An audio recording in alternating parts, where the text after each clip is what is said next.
Lion M A রশিদের ৭১তম জন্মদিন উদযাপন আয়োজন করেছেন শীর্ষবিন্দু। সমাজ উন্নয়ন, সাহিত্য চর্চা এবং সংস্কৃতির মিলন মেলায় ময়মনসিংহের মুক্তাগাছায় বর্ণাঢ্য আয়োজনে উদযাপিত হয়েছে উন্নয়ন ব্যক্তিত্ব, লেখক এবং আশপাডা পরিবেশ উন্নয়ন ফাউন্ডেশনের প্রতিষ্ঠাতা ও চেয়ারম্যান লায়ন এম এ রশিদের ৭১তম জন্মদিন। শিল্প, সাহিত্য ও সংস্কৃতি বিষয়ক সংগঠন শীর্ষবিন্দুর আয়োজনে মুমু সাংস্কৃতিক অঙ্গনের কার্যালয়ে বিকেল থেকে রাত পর্যন্ত চলে এই প্রাণবন্ত আয়োজন।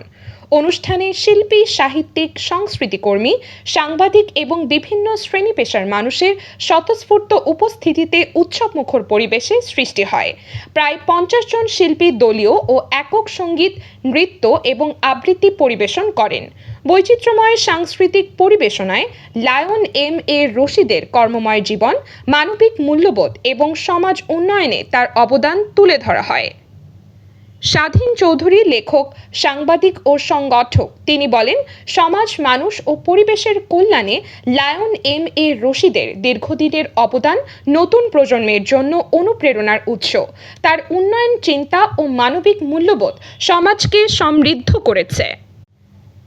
লায়ন এম এ রশিদ তিনি বলেন, মানুষের কল্যাণে কাজ করার মধ্যেই জীবনের প্রকৃত সার্থকতা নিহিত।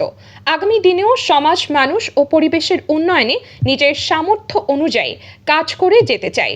অনুষ্ঠানে বক্তারা বলেন, বেসরকারি উন্নয়ন কর্মকাণ্ডে ময়মনসিংহ অঞ্চলের একজন জ্যেষ্ঠ ও নিবেদিত প্রাণ সংগঠক হিসেবে লায়ন এম এ রশিদ দীর্ঘদিন ধরে গুরুত্বপূর্ণ ভূমিকা রেখে চলেছেন। একই সঙ্গে তার সাহিত্য চর্চা ও মানবিক চিন্তাধারা সমাজে ইতিবাচক প্রভাব বিস্তার করছে।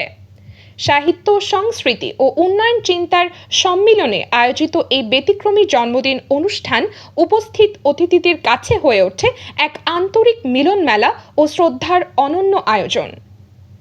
আয়েশা নিঝুম, নিউজ ডেস্ক, এইমাত্র টিভি।